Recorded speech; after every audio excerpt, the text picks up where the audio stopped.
আপনি কি জানেন পৃথিবীতে জিনার সূচনা কখন এবং কিভাবে হয়েছিল?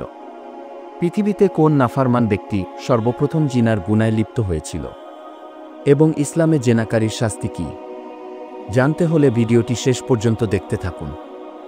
দর্শক, মানবজাতির আদিপিতা হযরত আদম ও মা হাওয়া আলাইহিসসালাম জান্নাতে শয়তানের ধোঁকায় পড়ে নিষিদ্ধ ফল ভক্ষণ করার কারণে আল্লাহ তাআলা তাদেরকে জান্নাত থেকে দুনিয়াতে নামিয়ে দেন। অতঃপর আল্লাহ তাআলার আদেশেই বাবা আদম এবং মা হাওয়া মানবজাতির বংশবিস্তারে সন্তান জন্ম দিতে থাকেন। হযরত মা হাওয়া আলাইহিসসালাম একসঙ্গে জোড়ায় জোড়ায় একটি পুত্র ও একটি কন্যা সন্তান যমজভাবে জন্ম দিতেন। এভাবে তিনি ৪০ জোড়া সন্তান জন্ম দিয়েছেন। তৎকালীন আল্লাহর বিধান অনুযায়ী প্রথমবারের পুত্রের সাথে দ্বিতীয়বারের কন্যা এবং দ্বিতীয়বারের পুত্রের সাথে প্রথমবারের কন্যার বিবাহ হতো। তখনকার শরিয়াত অনুযায়ী এইরূপ বিবাহ দরকার ছিল, কারণ তখন হযরত আদম এবং মা হাওয়া ছাড়া পৃথিবীতে আর কোনো মানবী ছিল না। তাদের পুত্র ও কন্যা সকলেই ভাইবোন, কাজেই ভাইবোনদের মধ্যে বিবাহ না হলে তারা সকলেই অবিবাহিত থেকে যেত, ফলে পৃথিবীতে আর বংশবৃদ্ধি হতো না। তাই বাবা আদম ও মা হাওয়া আলাইহিসসালামের প্রথম ২ জোড়া সন্তান যথা হাবিল ও লিউজা এবং কাবিল ও আকলিমা ভূমিষ্ঠ হল। শরিয়াত অনুযায়ী প্রথম তরফার ছেলে হাবিলের সাথে দ্বিতীয় তরফার মেয়ে আকলিমার বিয়ে এবং দ্বিতীয় তরফার ছেলে কাবিলের সাথে প্রথম তরফার মেয়ে লিউজার বিবাহ স্থির হল। কাবিলের যমজ বোন আকলিমা ছিল হাবিলের যমজ বোন লিউজার অপেক্ষা অনেক সুন্দরী। কিন্তু যেদি কাবিল তার যমজ বোন আকলিমাকে বিবাহ করবে, কেননা সে অপরূপ সুন্দরী, কিন্তু তৎকালীন শরিয়াত মতে তারা বৈধ ছিল না। হযরত আদম আলাইহিসসালাম তার ছেলে কাবিলকে বুঝাতে লাগলেন, কিন্তু কাবিল তার সিদ্ধান্তে অনড়, বাবার নির্দেশনা আমলে নিল না। হযরত আদম আলাইহিসসালাম সমস্যায় পড়ে গেলেন। এমন সময় আল্লাহর নিকট হতে আদেশ আসলো, হাবিল ও কাবিল উভয়কে আল্লাহর রাস্তায় কুরবানি করতে হবে।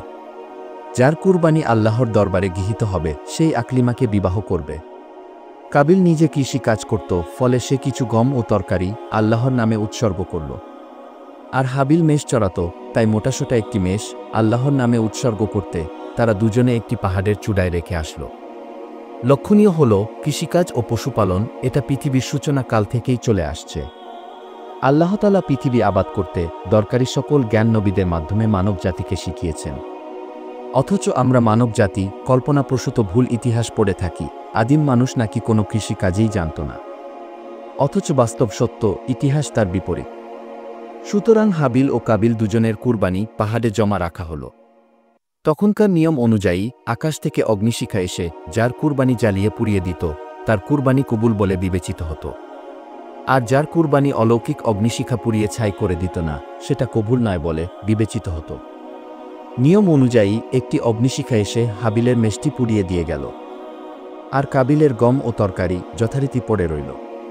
কাজেই হাবিল আকলিমাকে বিবাহ করবেন তা নির্ধারিত হয়ে গেল। হাবিল ছিল সহজ সরল প্রকৃতির এবং ধর্মপ্রাণ, আর কাবিল ছিল শয়তানের অনুগামী হিংসুক। কাবিলের কুরবানি গৃহীত না হওয়ায় তার মনে হিংসা উদ্বেগ হল। সে এতটাই উত্তেজিত হয়ে পড়ল যে ক্রোধের বশবর্তী হয়ে হাবিলকে হত্যা করার মনস্থ করল। কুরআনে আল্লাহ তাআলা ইরশাদ করেছেন, অতঃপর তার অন্তর তাকে তার ভাইকে হত্যার প্রতি উদ্বুদ্ধ করল এবং সে তাকে হত্যা করল, ফলে সে ক্ষতিগ্রস্তদের অন্তর্ভুক্ত হয়ে গেল। আর এটাই ছিল পৃথিবীর ইতিহাসের সর্বপ্রথম মানব হত্যা। হাবিলকে হত্যার পর কাবিলের মনে ভয় হতে লাগল যে পিতা জানতে পারলে ইহার কঠিন বিচার হবে। তাই হাবিলের মৃতদেহ কি করা যায় বা তার লাশ লুকিয়ে রাখা যায় কিনা চিন্তা করতে লাগল। সুপ্রিয় দর্শক, আজও হত্যাকারীরা কাবিলের মতোই কুচিন্তা করে থাকে। বর্ণিত আছে, কাবিল তার ভাই হাবিলের লাশ ৭ দিন পর্যন্ত কাঁধে বহন করে বিভিন্ন জায়গায় ঘুরতে থাকে, কিন্তু কি করবে কিছুই বুঝে উঠতে পারছিল না।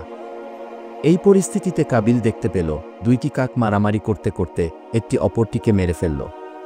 তারপর জীবিত কাকটি তার ঠোঁট দ্বারা মাটি খুঁড়ে গর্ত করে মৃত কাকটিকে ওই গর্তের মধ্যে পুঁতে উপরে মাটি দিয়ে সমানভাবে ঢেকে উড়ে চলে গেল। কাবিল ব্যাপারটি মনোযোগ সহকারে প্রত্যক্ষ করল আর ভাবল, আমি যদি কাকের ন্যায় করি সেটা তো ভালোই হয়, আমার একটা কাকের সমান বুদ্ধিও নেই। অতঃপর সে কাকের প্রদর্শিত নিয়মে মাটি খুঁড়ে হাবিলের লাশ মাটির নিচে পুঁতে রেখে চলে গেল। আল্লাহ তাআলা বলেন, অতঃপর আল্লাহ তাআলা এমন একটি কাক প্রেরণ করলেন, সে মাটি খনন করেছিল যাতে তাকে শিক্ষা দেয় যে আপন ভ্রাতার মৃতদেহ কিভাবে আবিত করতে হবে। মাটিতে পুঁতে রাখার পর কাবিল বলল, আফসোস, আমি কি এই কাকের সমতুল্য হতে পারলাম না যে আপন ব্রাদার মৃতদেহ মাটি দ্বারা ঢেকে দেয়। অতঃপর সে অনুতাপ করতে লাগল। অতঃপর কাবিল উক্ত নিয়মে নিজ ভ্রাতার লাশ গোপন করে ফেলল এবং সে নিজে খুবই লজ্জিত হয়ে গেল। পাপিষ্ঠ কাবিল বাড়িতে ফিরে এসে তার বোন আকলিমাকে নিয়ে বাড়ি থেকে পালিয়ে গেল। এদিকে বাবা আদম আলাইহিসসালাম হাবিলের মৃত্যুর খবর পেয়ে ভীষণভাবে দুঃখ পেলেন। অতঃপর তিনি নিখোঁজ হওয়া কাবিল ও আকলিমার সন্ধান করল, কিন্তু তাদেরকে খুঁজে পেল না। আল্লাহর অবাধ্য নাফরমান কাবিল তার যমজ বোন আকলিমাকে নিয়ে গহীন জঙ্গলে চলে যায় এবং তারা শয়তানের ধোকায় পড়ে দুজনে জিনায় লিপ্ত হয়। অতঃপর তারা শয়তানের কুমন্ত্রণায় অগ্নিপূজাও শুরু করে। তারিখের বর্ণনা অনুযায়ী কাবিল ও তার যমজ বোন আকলিমা সর্বপ্রথম পৃথিবীতে জেনায় লিপ্ত হয় এবং তারাই সর্বপ্রথম প্রকৃতি পূজা শুরু করে। এদিকে হজরত আদম আলাইহিসসালাম দীর্ঘদিন কান্নাকাটি করেন। অবশেষে আল্লাহতালা একটি পুত্র সন্তান দান করেন, যার নাম হল শীশ আলাইহিসসালাম। মহান আল্লাহতালা তাকে নবুয়াতের সুমহান মর্যাদায় ভূষিত করেন। হজরত আদম আলাইহিসসালামের হায়াতে জিন্দেগি শেষ হয়ে আসল। তিনি তার সকল পুত্রকন্যা এবং উপদ্রদের ঢেকে একসাথে ৭ ভাবে চলার উপদেশ দিলেন। তিনি বললেন তার মৃত্যুর পর শীশ তার প্রতিনিধি হবেন। তার উপদেশ মতো চলার জন্য সকলকে পরামর্শ দিয়ে চিরবিদায় নিলেন। আদিপিতা হজরত আদম আলাইহিসসালাম ইন্তেকালের পর হজরত শীশ আলাইহিসসালাম তার প্রতিনিধি হলেন। সুপ্রিয় দর্শক, জেনাকারী ব্যক্তি যদি অবিবাহিত হয় তাহলে তাকে ১০০টি বেতের আঘাত ও ১ বছরের দেশান্তর করতে হবে। আর যদি সে বিবাহিত হয় তাহলে তাকে রজম তথা পাথর মেরে হত্যা করতে হবে। আর অবশ্যই শাস্তি জনসম্মুখে প্রকাশে কার্যকর করতে হবে। এটা হলো জেনাকারীর দুনিয়ার শাস্তি। আর পরকালে রয়েছে কঠিন আযাব যদি সে ইস্তেগফার না করে মৃত্যুবরণ করে।